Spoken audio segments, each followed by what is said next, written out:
good morning, good morning. This is the day the Lord has made. Let us all rejoice and be glad in it. As always, I want to begin by saying thank you. Thank you for tuning in. Thank you for liking. Thank you for sharing. Thank you for the love. Thank you for the encouragement. Thank you for all that you do. Thank you, thank you, thank you. I cannot thank you enough. I'm going to go directly into the word today, a message that is dedicated to my mom on what would have been her 73rd birthday. From the book of Proverbs, the 31st chapter, I'll be reading the first verse. In the King James Version of the Bible, that reads, "The sayings of King Lemuel contain this message, which his mother taught him." For the next few minutes, I just want to speak to you with this thought in mind. Mama used to say. In 1981, English singer-songwriter Junior, that was his stage name, released his debut single about a boy who wants to grow up sooner than he should. In adulthood, the subject in the song realizes that time has flown, and so he at times tries to roll back the years of his age. Howbeit his mother is no longer there. But one thing that resonates with him, and that is the conversation he had with her when he was a boy. The conversation is recorded in the chorus, which says, "And Mama used to say, 'Take your time, young man.' And Mama used to say, 'Don't you rush to get old.' And Mama used to say, 'Take it in your stride.' And Mama used to say, 'Live your life.'" It was Smokey Robinson and the Miracles who sang a song that said, "When I became of age, my mother called me to her side. She said, 'Son, you're growing up now. Pretty soon you'll take a bride.' And then she said, 'Just because you become a young man now, there's still some things that you don't know now, don't understand now. Because you ask some girl for her hand now, before you ask some girl for her hand now, keep your freedom for as long as you can now.'" My mama told me, "You better shop around." That's what they said. Sweeter than cotton candy, stronger than Papa's old brandy, always that needed smile. Once in a while she would break down and cry.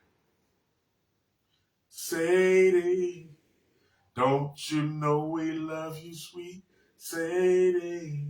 Yeah, that's the song. Those lyrics to that song. The song "Sadie" by the Spinners shows us that some of Mama's best words were nonverbal. Because they talk about Mama and what she did and what they learned from her through what she did, how she was. As it is attributed to Thomas Aquinas, preach the gospel at all times, and when necessary, use words.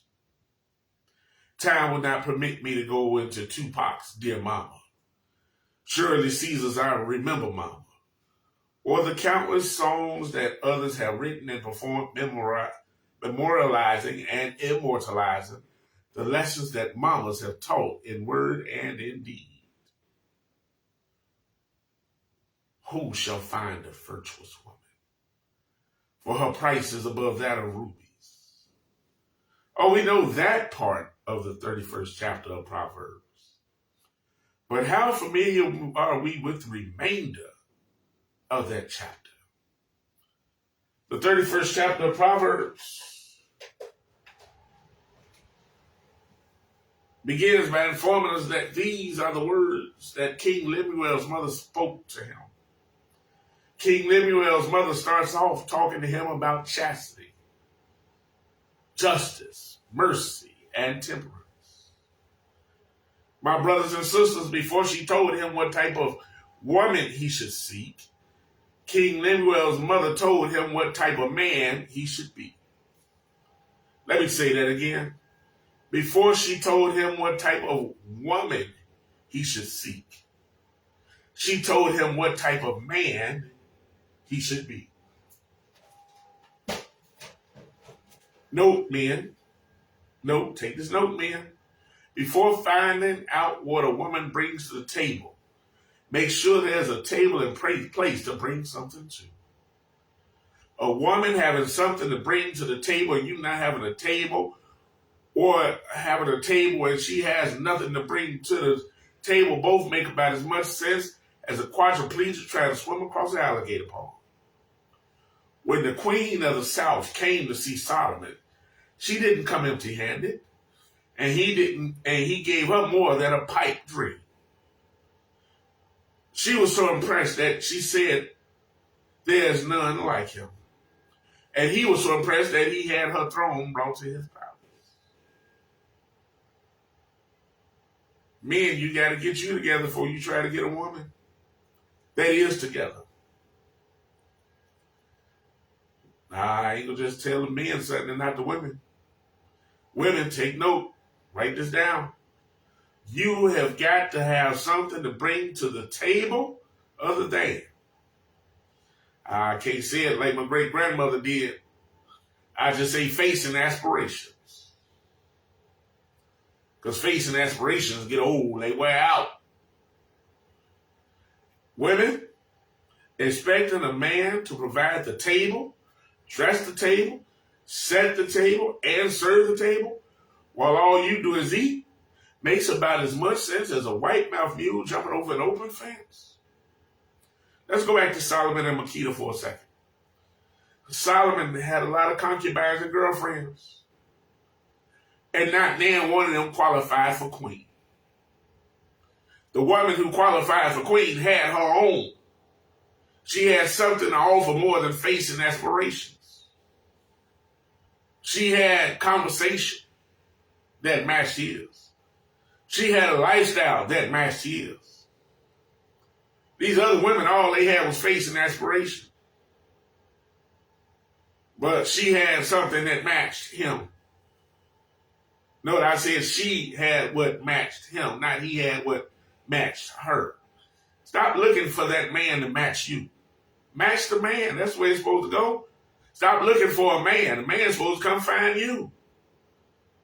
Bible says he that finds a wife finds a good thing and favor with the Lord, not she that finds a husband. And by the way, let me tell you, every woman getting married ain't a wife. They just got the title of, but that don't make them a wife. Anybody can put queen before their name, but that does not make them a queen. It takes more than a title to fulfill the role. But I didn't come to preach that sermon today. I just figured I'd give y'all a quick summary of Proverbs 31 before going further into what Momma used to say. From time immemorial, mamas, grandmothers, godmothers, great-grandmothers, and even aunties have been dropping knowledge through the way they lived and with some great sayings. I asked for some help on social media to compile a short list of powerful statements. Statements like nothing beats a fail but a try. Don't go nowhere without car fare to get home. Don't go nowhere you're not wanted. What goes around comes around. Always keep a kitty that nobody knows about. Cover thine assets. Everybody smiling in your face ain't your friend. Treat people how you want to be treated. Respect your body. God bless the child that's got his own. If you don't pet the dog every once in a while, he'll be on somebody else's porch.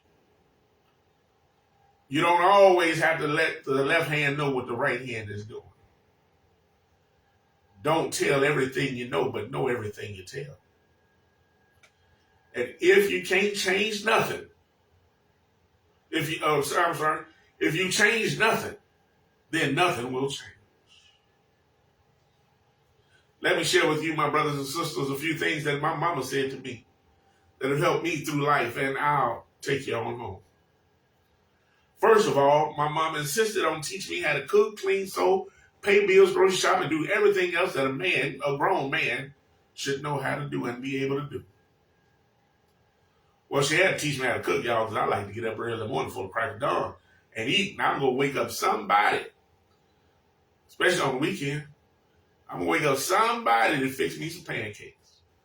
So the time I sat to the stove, my mama had to teach me how to cook. And when it came to them pancakes, my mama would make the batter on Friday night. So when I got up Saturday morning, all I had to do was go in there, put a little oil in the pan, and go and make my pancakes. My mama, through that, showed me that a parent should be providing ahead of when the child has need. But look, y'all, she taught me all the things I need to know as a man. And even though I didn't want to know the souls, I said that's for women. She told me that if I know how to do everything for myself, I would never have to depend on a woman for anything. She didn't want baby boy running around. I'm going to leave that alone. Leave that alone. I don't want to offend nobody that got baby boys running around. Now, or any baby boys that's out there. Now, I didn't heed her advice, y'all, about having your own place and not moving in with a woman. But that's another story for another time. Mama used to say, if you will lie, you will steal. And if you steal, you will kill. Everybody knows my number one pet peeve is a liar. Can't stand nobody lie to me. Just tell the truth. My mama wanted to instill in us a basis of truth telling. We knew that if something happened, or we did something, tell the truth was better than lying. And it would make things better on us. Yeah, there will still be some sort of consequence. But it would not be as bad if we told the truth. Because either she already know the truth, or she going to find out the truth, and that's going to make it even worse. And she let us know, once you start lying, I don't know what is the truth no more. So now whatever you tell me, I got to take it as a lie. Because you proved yourself to be a liar. Not to say that we told the line on that all the time. But it is a lesson that I instilled in my son from day one. He's always known that if anything happens, he can tell me the truth and we can always talk about it.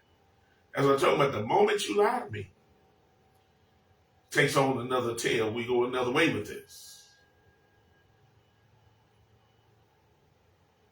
I can't be your advocate if I can't trust what you're saying. I can't be your advocate and speak up for you and fight for you and be on your behalf if you're not telling me the truth, because now you're going to make me look like a fool. You're going to make me to be a liar. I've been asked, y'all, many times about how I managed to grow up in one of the worst, if not the worst, neighborhoods. And I never gangbanged, sold drugs, or created any kind of criminal activity, never been to jail, none of that. There's a simple answer, y'all. Annie Myra Basey was my mama. And I was scared of her. My mama told me, if I ever find out you're gangbanging or selling drugs, I'll kill you myself. I'll be damned if I let somebody else kill my child. Her rationale was, at least then I'll know who did it. She said it with a straight face and all solemnity. My mama believed and also told us, I brought you in this world, now I'll take you out of this world. At that gummit, I believed her. I remember telling her one time, only God could take a life. She told me, she said, try me. Y'all see, I'm standing here, I ain't never tried.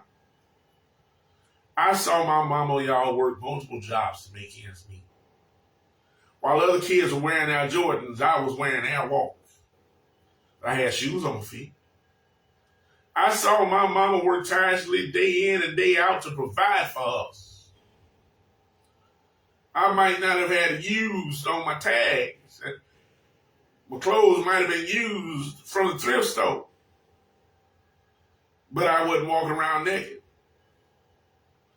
I saw my mama go without eating just to make sure we had enough to eat.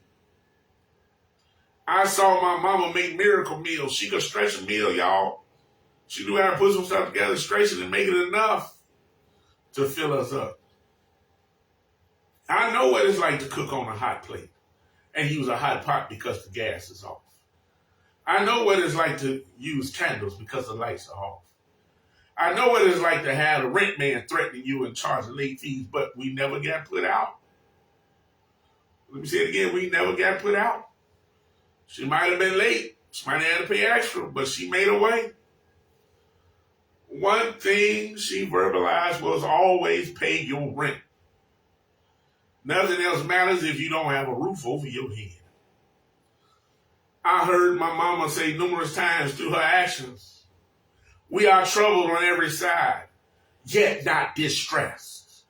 We are perplexed, but not in despair. Persecuted, but not forsaken. Cast down, but not destroyed. Always bearing about in the body the dying of the Lord Jesus, that the life of Jesus might be made manifest in our body. Somebody here, somebody listening, somebody watching is in the White Rose Club. I need you today to stir those precious memories and tell me, what did your mama used to say that still carries you this day?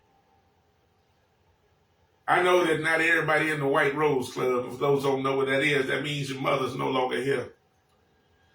I know that everybody in the White Rose Club had the opportunity to know that mother. Not everybody didn't have the opportunity to know their mother or to know her intrinsically and intimately. And so I ask this question, what did mother figures in your life used to say that guides you still on this day? White Rose Club, y'all. Let me tell y'all something. This is a club none of us asked to be in. We were initiated against our will. Leave that alone. I understand you if you don't have one. I do. For those of you who are blessed to still have your mom with you, let me ask you, what did your mama say in youth that formed the adult that you became? And it would be naive of me to move forward as if all females who gave birth played a role in the lives of their offspring. Somebody mama was around, but they might as well not been. It would be naive of me to move forward as if all moms were good mamas. Some of them, whatever, didn't teach them a lick or didn't teach them nothing right or good. It would be naive of me to move forward and not give a word to those who have never had a mother or motherly person to shape, mold, and guide them. I have some advice for you today if you fall somewhere in the category of being a motherless child. People often credit me for being a good dad or great dad to my son. This is not done because I had my dad in my life to be an example. My dad is still alive and still absent more than he is present. But let me tell you this. Let me tell you, one year, when I told him Happy Father's Day and thanked him for being a father, he told me that my mama deserved all the thanks because she was the one that did everything he did nothing. Oh, I knew that.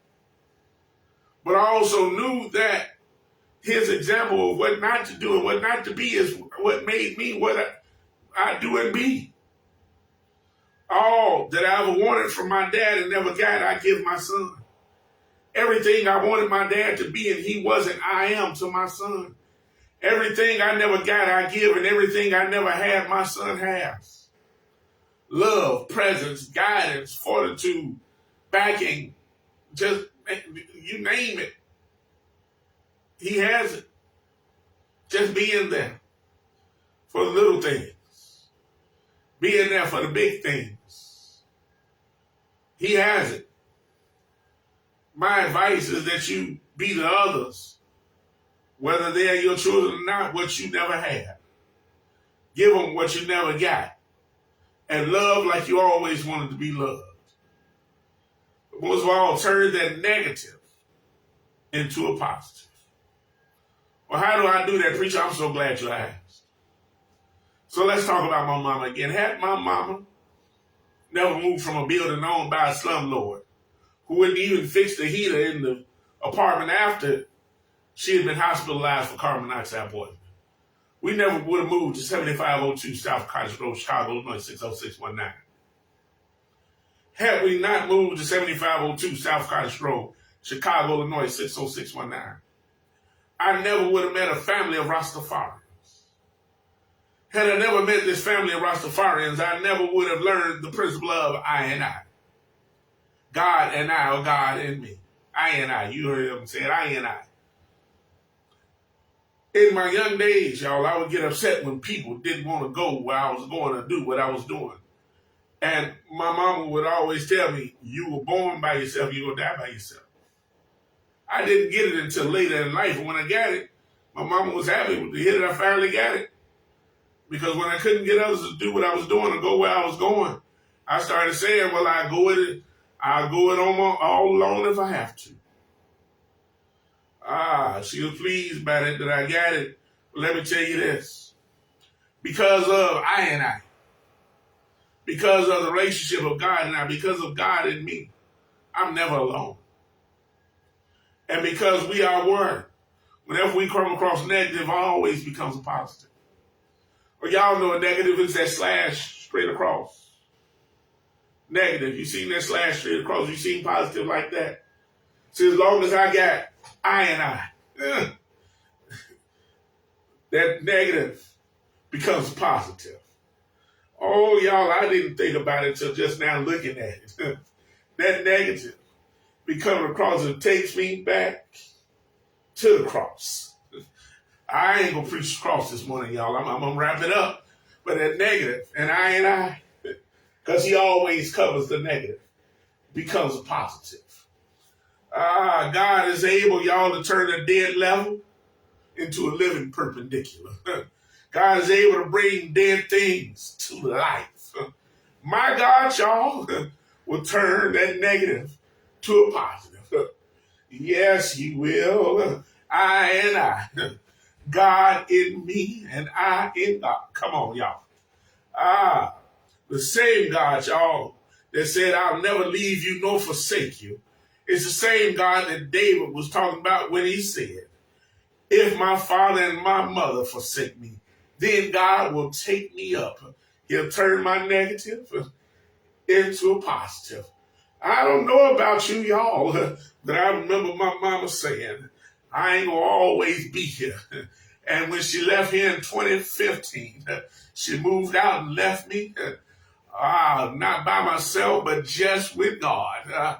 Yes, y'all, let me tell you this, and I'm going to walk on away from this message.